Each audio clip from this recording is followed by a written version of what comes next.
Hi,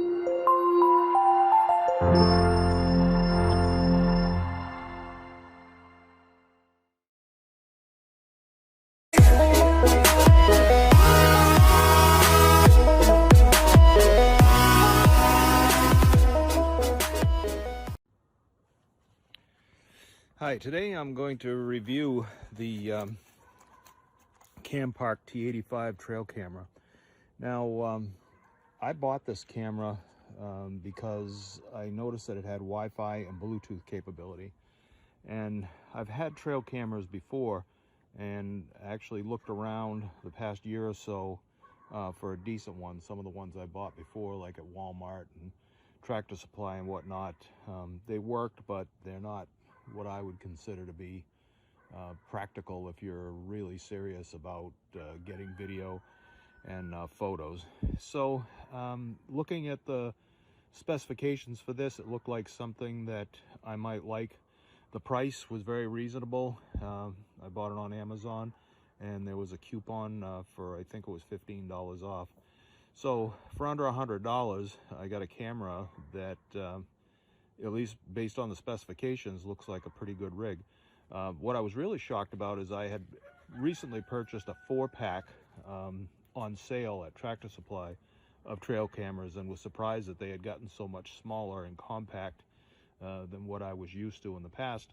And then I got this and was really shocked that it was so small. And 20 megapixels, I mean, that's a pretty sharp image. Coming from a camera that was this inexpensive.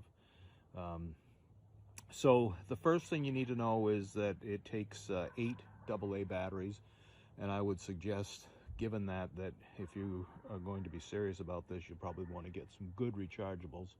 And I say good rechargeables because some of the cheap ones that you buy at places like Tractor Supply and whatnot, I'm not picking on Tractor Supply because I buy a lot of things from them and they're good people.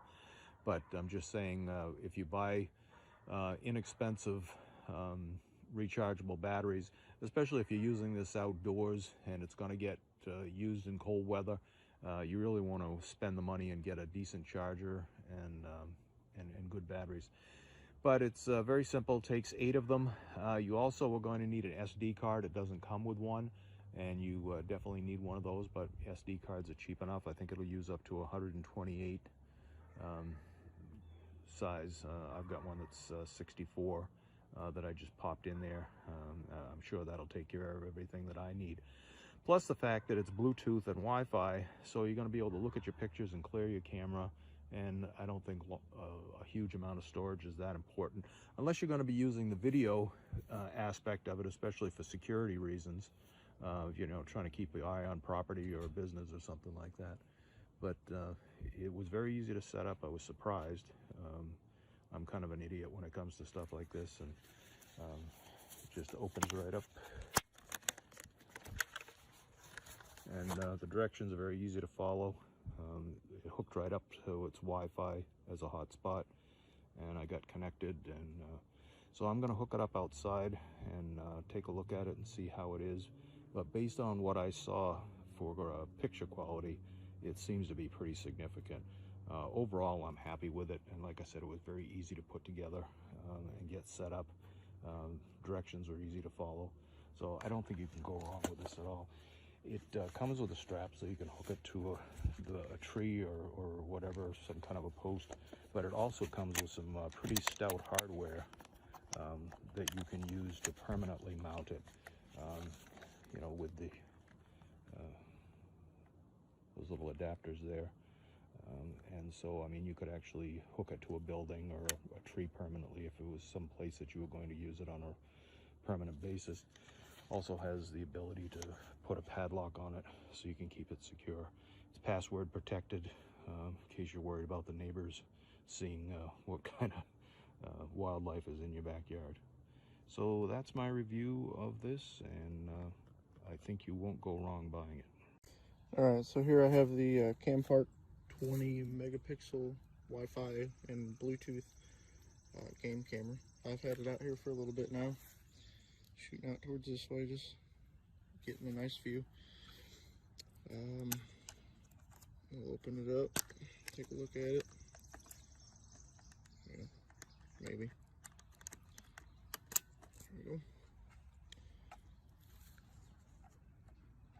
Turn into setup mode so we can view. Or better yet, I will actually pull some of the photos off of here so you guys can view them.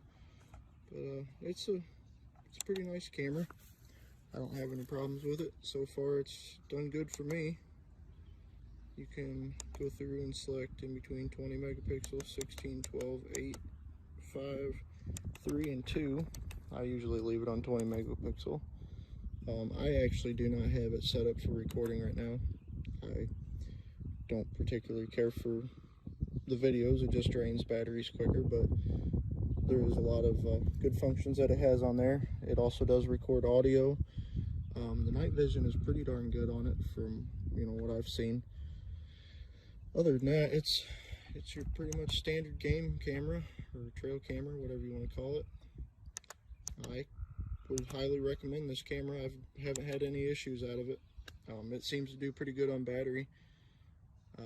I've run it for a little while now, and I actually just changed some batteries out in it because the ones that I had originally put in it were halfway dead, so it's on 100% now. But other than that, it's a pretty standard trail camera. It comes with a nice mount, which is, I actually really like that. And then also you can connect to it through an app. You can see the lights are flashing there. But you connect to it over Wi-Fi. I haven't used the Bluetooth, I've only done Wi-Fi. And then just because it reaches up to the house a lot easier. But you connect to it through Wi-Fi, get in through the app, and you can actually look through your photos from a distance instead of having to come out and track through the mud or anything. As for that, that's the Campark trail camera. I recommend it.